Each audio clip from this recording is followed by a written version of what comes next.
నమస్తే. ఇప్పుడు మీరు చూడబోతున్న వీడియో ఖచ్చితంగా మీకు ఉపయోగపడుతుంది, నచ్చుతుంది కూడా.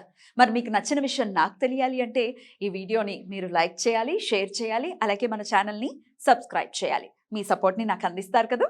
ఓకే. ఇప్పుడు వీడియోని స్టార్ట్ చేద్దాం. నమస్తే, వెల్కమ్ టు అవర్ ఛానల్. నేను పద్మిని. ఈరోజు మన స్పెషల్ గెస్ట్ కండం కంటే ముందు ఫైటర్ అంటే బాగుంటుందేమో. రాధా మనోహర్ దాస్ గారు ఉన్నారు, మాట్లాడదాం. సార్ నమస్తే. సార్ హరే కృష్ణ. ప్రభుజీ అనాలి కదా మిమ్మల్ని. మీ అభిమానం. మీరు మిమ్మల్ని ప్రభుజీ అని అంటే కొంచెం ఏమో పెద్దవా దూరం ఏమో అనిపిస్తుంది. మీరు మా ఇంటి సభ్యులు, మా మనసుల్లో ఉన్నటువంటి వ్యక్తులు మీరు. సో ఎలా ఉన్నారు? ముందుగా సంతోషం తల్లి, ప్రశాంతంగా, ఆనందంగా, ఉల్లాసంగా, ఉత్సాహంగా, ఆరోగ్యంగా ఉన్నాం. మీరు ఎప్పటికీ అలాగే ఉండాలని మనస్ఫూర్తిగా కోరుకుంటున్నాను సార్. మరొక్కసారి మీ సమయాన్ని నాకు ఇచ్చినందుకు కృతజ్ఞతల్ని తెలియజేస్తూ, సార్ 500 ఏళ్ల నాటి కళ మొత్తానికి ఆ నిరీక్షణకి తెరపడింది. ఎట్టకేలకు స్వామి తన స్వస్థలానికి తిరిగి వస్తున్నటువంటి వైనం నిజంగా దేశ హైందవులందరూ కూడా హర్షించేటటువంటి ఘట్టం.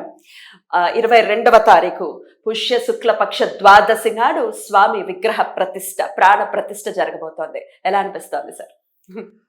ఏం చెప్పాలి, ఫీల్ ఎక్సైటింగ్ అంతే. దానికోసం ఎదురు చూస్తున్నాం. ఇంకా గట్టిగా 10 రోజులు అంతే. రాముడు స్వగృహానికి వస్తున్నటువంటి వేళ నిన్న రాత్రి ఎవరితోనో చెప్పాను. ఎన్నిసార్లు చెప్పినా అది తనివి తీరంది. నేపాల్ సీతామర్హి అని అమ్మవారు, సీతమ్మవారు లభించిన స్థలం. అక్కడి నుంచి వాళ్ళు 3000 బహుమతులు, నేను మీ పాపకు ఒక్క బహుమతి ఇచ్చాను, వాళ్ళు సీతాదేవిని వాళ్ళ పిల్ల అనుకుని 3000 బహుమతులు వాళ్ళు 1100 లారీల్లో పంపిస్తూ ఆవిడ కన్నీళ్ళు పెట్టుకుంటున్నారు. ఆవిడ ఇన్నాళ్ళకి వనవాసం అయ్యి అగ్ని పరీక్షను ఎదుర్కొని సొంత ఇంటికి వెళ్తూ ఉంది సీతమ్మ తల్లి. మా ఇంటి పిల్ల కదా, మేము బహుమానాలు ఇవ్వకపోతే ఎలా, మా పిల్లని మేము చూసుకోకపోతే ఎలా, ఇలా అంటే మనం ఏం చెప్పలేము. కానీ అదేదో త్యాగరాజ స్వామి చెప్పినట్లుగా, సీతమ్మ మాయమ్మ శ్రీరాముడు మాకు తండ్రి, వాతాత్మజ భరతాదులు మాకు సోదరులు మనసా. సీతమ్మ మన తల్లి అంతే. రామచంద్రమూర్తి అంటే ఇక్కడ మన రాముడి ఇంటికి వస్తున్నాడు. రాముడికి ఒక ఇల్లు, ఆ ఇల్లే మన దిల్లు. ఈ 500-600 సంవత్సరాల నుంచి ఆ ఇల్లుకు పడింది చిల్లు. దాని మీద పడ్డాయి రాక్షసుల కళ్ళు. బికాజ్ దే హ్యావ్ కుళ్ళు. ప్రస్తుతానికి వాళ్ళు నిల్లు నవ్వులుతున్నారు నీళ్ళు. ఏం చేద్దాం, ఇవాళ నిన్న పేపర్లో వచ్చింది ఆ ఇటలీ బార్ డ్యాన్సరు వాళ్ళు రారంట. సో చాలా మంచిదే కదా. ఒక ఆయన దాన్ని స్టేటస్లో పెడితే అమ్మో వస్తుందేమో అని చాలా భయపడ్డాను గురుజీ. దరిద్రం వదిలింది, రాకపోవడం చాలా మంచిది, రాక్షసులు ఎందుకు రావాలి అని చెప్పి. అయితే మాకు అంటే మనందరికీ సంతోషమే, మాకు కొంచెం ఎక్కువ సంతోషం. ఎందుకంటే ఈ రామ మందిరం, ఈ పునఃప్రతిష్ఠ, ఈ ప్రాణ ప్రతిష్ఠ ఏదైతే జరుగుతుందో ఇందులో మా చేతులు కూడా ఉన్నాయి కదా, అందుకని ఎక్కువ సంతోషం. 92లో ఎలా సార్? 92లో 1992 డిసెంబర్లో కరసేవ జరిగింది. 90లో కూడా జరిగింది. అప్పటికి ఇంకా చిన్నవాళ్ళం కాబట్టి ఇంట్లో పంపలేదు. 92లో మేము వెళ్ళాం. 90లో అంటే నేను 90కి వెళ్ళి 92కి వచ్చాక 2024కి వద్దాం అంటే ఎంత చెప్పినా అవ్వదు. అయినా ఆ సంతోషం మీతో పంచుకుంటున్నా. చెప్పండి సార్, చెప్పండి. 90లో మేము స్టెన్సిల్ అంటారు తెలుసు కదా, గోడ మీద ఒక రేకు, దాని మీద జై శ్రీరామ్ చలో అయోధ్య లక్షలాదిగా కరసేవకు తరలండి డిసెంబర్ 6, 1992. ఇవి 92లో మేము చలిలో గోడల మీద ఇద్దరిద్దరు పట్టుకుని గోడల మీద అవి బ్లూ కలర్ ఇది కదా నీళ్లు జడిస్తారు ఆ రంగు, అది గోడల మీద దాన్ని అలా వేసేవాళ్ళం. అయితే 90లో మేము ఒక క్యాంపులో మాకు ఒక పాట నేర్పించారు. అదేంటంటే ఆ, పల్లె పల్లె కదిలే శ్రీరామ రామ రామ, విల్లు చేతబూనే జయ రామ రామ రామ, విధర్మీయ విద్రోహుల కూల్చగ ధర్మయజ్ఞ సంరక్షణ చేయగా, పల్లె పల్లె కదిలే శ్రీరామ రామ రామ, విల్లు చేతబూనే జయ రామ రామ రామ. అంటే 33 ఏళ్ల క్రితం మేము పాడింది, విన్నది, అన్నది ఈ పాట. ఈ పాడుకుంటూ వెళ్ళేవాళ్ళం. అలాగే రామ శిలాయాత్ర అని, రామ రామజ్యోతి యాత్ర మా బాగా గుర్తు. ఒక అద్దాల బాక్సులో పెట్టుకుని ఆ జ్యోతి, అయోధ్యలో జ్యోతి నుంచి వెలిగించిన జ్యోతి, అలా గ్రామానికి ఆ జ్యోతి వచ్చిందనమాట. అలా చాలా గ్రామాలు తిరిగే వాళ్ళం. అప్పట్లో ఎలా ఉండేది సార్ పరిస్థితి? అంటే చాలా బాగుండేది, ఆ, చాలా బాగుండేది. ఎందుకు బాగుండేది అంటే ఎక్కువ మంది హిందువులు ఉండేవారు కాబట్టి. ఇప్పుడు అంటే మరి మరి మేము అంటే బాగుండదేమో అనకుండా ఉండలేం. మన మాజీ తెలంగాణ ముఖ్యమంత్రి కేసీఆర్ గారి భాషలో చెప్పాలంటే బొందుగాళ్ళు ఎక్కువ అయిపోయారు ఇప్పుడు. బొందుగాళ్ళు, వాడి పేరేమో రాంబాబు, వాడి పేరేమో సుబ్రహ్మణ్యం, వాడి పేరు అప్పారావు, వాడు అయితేనేమో గొర్రె అయి ఉంటాడు, లేకపోతే సెక్యులర్ కుక్క అయి ఉంటాడు. వాడు ఒక్కడిగే పెద్ద ఏదో సెక్యులరిజం ఉన్నట్టు బిల్డప్ ఎత్తుంటాడు. సెక్యులరిజం అంటే అసలు దేన్ని నమ్మకూడదు కదా, ఒకదాని వైపే ఉండటం అంటే ఎలా చూడొచ్చు దాన్ని? బయలువారు మీరు హోల్సేల్ డిక్షనరీలో ఉన్నది మాట్లాడకూడదు. ఇండియాలో సెక్యులరిజం వేరు. ఇండియా సెక్యులరిజం ఏంటంటే హిందుత్వాన్ని నాశనం చేయడం, హిందువులను అనగదొక్కడం, హిందూ దేవాలయాలు డబ్బులు తినేస్తూ దానికే చిల్లుపోవడం. ఒక గుడ్ న్యూస్ చెప్పి మళ్ళీ వెనక్కి వెళ్తాను. తప్పకుండా. అన్నపూర్ణే అని మొన్న ఒక సినిమా ఓటీటీలో వచ్చింది.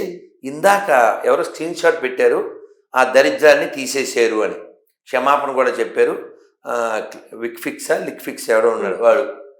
సో అంటే ఈ డైరెక్టర్లు వాడు హిందువే, వాడు తీసినోడు అంటే బొందుగాడు. మీకు చెప్పానుగా, ఒక దేవాలయ అర్చకుని కూతురు చక్కగా స్వామివారికి తల్లిగా అంటారు.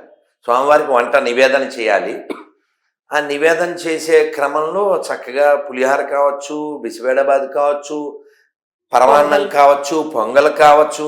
ఇది ధనుర్మాసం. ఒకే డైలాగ్తో మీకు ఈ ధనుర్మాసం చెప్పేస్తాను. రంగడే దైవం, పొంగలే ప్రసాదం. సింపుల్. అలాంటిది వీడు లవ్ జిహాద్ని ప్రమోట్ చేయడానికి, అంటే ఇదంతా sold batch.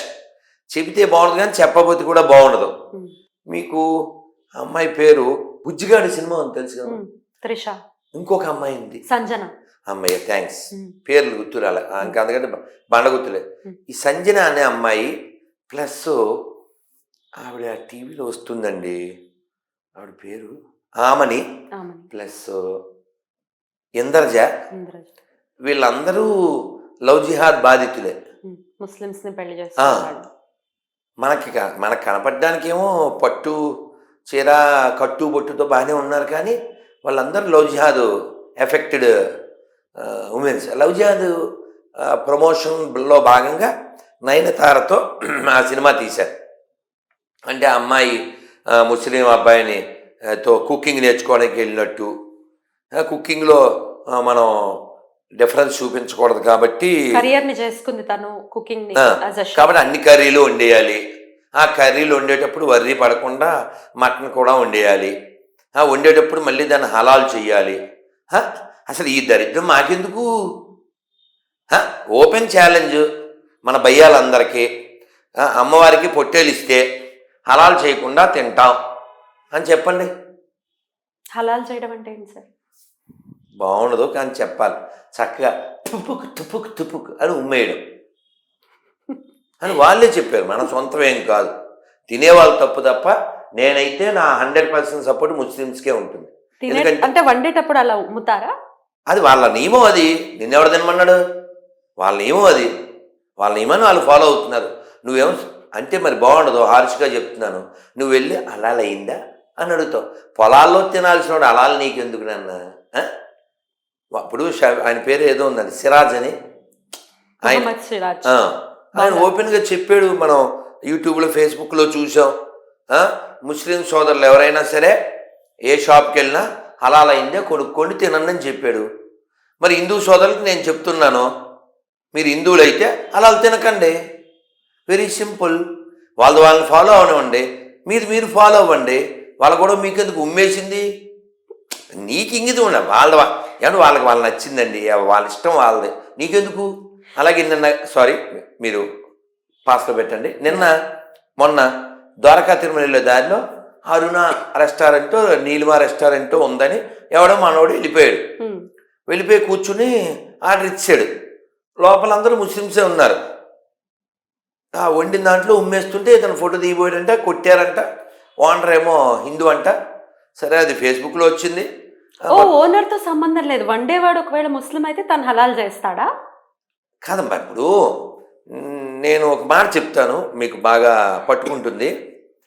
Weather Pakistan or Afghanistan ఇది Hindustan, Muslim remain Muslim. In England or India or Indonesia, Christian remain Christian. But పోయాకాలం నీ ఒక్కడికే వస్తుంది. నేను సెక్యులర్ని అనిపించుకోవడానికి నువ్వు బొట్టు తీసేస్తావు, నువ్వు గాజులు తీసేస్తావు, నువ్వు టోపీ పెట్టేసుకుంటావు, పాచిపోయిన కేకులు తిని మెరీ క్రిస్మస్ అనేస్తావు. అంటే నీకు స్వాభిమానం లేదా? నీకు స్వాభిమానం లేదారా నీకు? ఇప్పుడు రెస్పెక్ట్ అంటే ఏంటండి? మొన్న మనం ఈ విషయంలో రేవంత్ రెడ్డిని అప్రిషియేట్ చేయాలి. అది ఎప్పుడు వీడియో నాకు తెలీదు. ఎవరో టోపీ పెట్టిపోయారు ఏదో ఫంక్షన్కి, ఇలా దోచాడు. ఆ ముస్లిం టోపీ ఏదో పెట్టాలనుకుంటే అది తోచాడు. ఎందుకు పెట్టుకోలే? ప్రతి చోట ఈ టోపీలు పెట్టే ప్రోగ్రాం ఏంటి మనకి? కదండి. మనం ఎవరింటికన్నా ముస్లిం ఫంక్షన్కి వెళ్ళి బొట్టెట్టుకోమంటున్నాం అంటలే కదా. ఈ ప్రమోషన్ పెట్టుకుంటారా? కాదు, పెట్టుకోరు కదా. కాబట్టి నేనేమంటా అంటే, Muslim behave as a Muslim, Christian behave as a Christian. మరి ఎందుకేంటి బాగుండదు, మీ దగ్గర తిట్టకూడదు. సరే, మనం ఇంకా వదిలేసేయండి. ఈ రామాలయం విషయంలో మీరు అప్పుడు ఎలా ఉందని ఇవన్నీ చెప్పాల్సి వస్తుంది. అప్పుడంతా అంటే కొంత మారణ హోమం క్రియేట్ అయింది, అప్పట్లో చాలా ఫైట్స్ జరిగాయి, ఇట్లాంటివన్నీ విన్నాను. అంటే నేను 92 చాలా అద్భుతం, చాలా పీస్ఫుల్, చాలా జాయ్ఫుల్. కానీ స్వామి పాకలో ఉండటం అనేది నేను ప్రత్యక్ష నిదర్శనం. నేను చిన్నోడైనప్పటికీ కూడా ఎలా చూస్తారు? అంటే 90 విషయంలో ఈ రామజ్యోతి, రామశిలా పూజన అంటే ఇటుక, ఒక్కొక్క ఊరు నుంచి ఒక్కో ఇటుక అది పూజించబడ్డం. ఆ ఇటుకలు మళ్ళీ నేను అయోధ్య వెళ్ళాను, వీడియోస్ కూడా ఉన్నాయనుకోండి. అంటే తెలుగు ఇటుకలు పేర్లు ఉంటాయి, జై శ్రీరామ్ అని. హిందీ, తమిళ్, కన్నడ, మలయాళం, అంటే అన్ని రాష్ట్రాల నుంచి అందరి పార్టిసిపేషన్ అందులో ఉంది. 5 లక్షల పైన గ్రామాల హిందువుల్లో. అయితే 90లో రామజ్యోతి, రామశిలా పూజన, రామరథయాత్రలు ఇవన్నీ చాలా జరిగినాయి. 92లో కరసేవకి పిలిపించారు. కరసేవ అంటే కూడా చాలామందికి హిందీ పదం తెలియలే. కర అంటే చేతులు, కరం అంటే చేతులు కాదు తల్లి. సేవ చేయడం అంతే. దానికి ఏదో పేర్లు పెట్టేశారు వీళ్ళకి తెలియక, కారు సేవ అది ఇది. అయితే మేము వెళ్ళాం. మేము ఒక 6 రోజుల ముందే, బహుశా డిసెంబర్ 1కేమో వెళ్ళాం రైల్లో. మంచి చలి. ఇప్పుడు ఎలా ఉంది చలి? భయంకరం. మాకు టెంట్స్ ఇచ్చారు, ఆ టెంట్స్లో ఉన్నాం. కింద గడ్డి అది, ఇంకా పూరీలు, చపాతీలు, పరోటాలు. అయితే ఎలా ఉండేది అన్నదానికి కోసం ఇదంతా మాట్లాడుతున్నాను. మాకు పూరీలు ఇచ్చిన వాళ్ళలో ముస్లిమ్స్ కూడా ఉన్నారు, చపాతీలు ఇచ్చిన వాళ్ళలో ముస్లిమ్స్ కూడా ఉన్నారు. మీరు తీసుకున్నారు? 92లో నాకు బాగా గుర్తు. మాకు బెల్లం మొక్క కూడా ఇచ్చారు, ఊరగాయ కూడా ఇచ్చారు. మరి అప్పుడు యాక్సెప్ట్ చేశారు, ఇప్పుడు ఎందుకని మీరు హలాల్కి అప్పుడు మరి ఈ హలాల్ కూడా అప్పుడు లేదా? అసలు ఆ పదమేమీ లేదు కదా. తర్వాత అది కాక ఇప్పుడు అప్పుడు తేడా ఏమిటంటే, ఈ విభజనవాదం అంటే విదేశీ భజనవాదమే విభజనవాదం. నన్ను వాడెవడో మరి ఏదో యూనివర్సిటీలో ముస్లింకో దేశం ఇచ్చింది, ఆల్రెడీ ఇచ్చాం కదా బాబు 2. అది పాకిస్తాన్, బంగ్లాదేశ్ వెంబడి ఉండాలంట. మీకు కావాలంటే స్క్రీన్ షాట్ చూపిస్తాను నేను. దాన్ని షఫీ అనే ఓ ముస్లిం అబ్బాయికే పంపించాను ఆస్ట్రేలియాలో. పంపిస్తే తన్ని తగలేయాలని ఎదవలని అక్కడికి వెళ్ళమని చెప్పండి అని పెట్టాడు. దేశభక్తి ఉన్నవాడు, అబ్దుల్ కలాం లాంటి భావజాలం మనకు కావాలి. We want Abdul Kalam, not Abu Salim. We want Abdul Kalam, not Abu Salim. Correct. We want Bismillah Khan, not bin Laden కదా. పాకిస్తాన్ జిందాబాద్ అన్న ప్రతి ఓడు లంగే, దొంగే. సో వాళ్ళ పట్ల మాకు బెంగ ఉంటుంది. అయితే విషయం ఏంటంటే 92 రోజు మమ్మల్ని భజన చేయడం, కీర్తన చేయడం, ఆ కట్టడం అది కనబడుతూ ఉండేది. 92 అప్పుడు కట్టడానికేనా? మరి అదే కదమ్మా, ఇన్నాళ్ళు పట్టింది, ఇన్నేళ్ళు, 480 ఏళ్ళు పైన పట్టిందమ్మా. ఎందుకంటే ఇది ఎవరి వల్ల సాధ్యపడిందని అనుకోవచ్చు ఇప్పుడు జరగడం? 2024లో ఇది మొత్తానికి సాకారం అవ్వడం ఎవరి వల్ల సాధ్యపడింది? మా కొన్ని కోట్ల మంది కళ, కొన్ని లక్షల మంది బలిదానం, కొన్ని లక్షల మెదళ్ళు, లక్షల కోట్ల హృదయాల యొక్క తపన, తపస్సు, ఋషులు, పీఠాధిపతులు, మఠాధిపతులు, సామాన్యులు, మాన్యులు అందరి యొక్క కృషి, అందరి యొక్క కృప. అయితే మన భాగ్యవశాన ఉండవలసిన వాళ్ళు ఉండవలసిన స్థానంలో ఉన్నారు కాబట్టి రాముడు ఉండవలసిన స్థానానికి వస్తున్నాడు.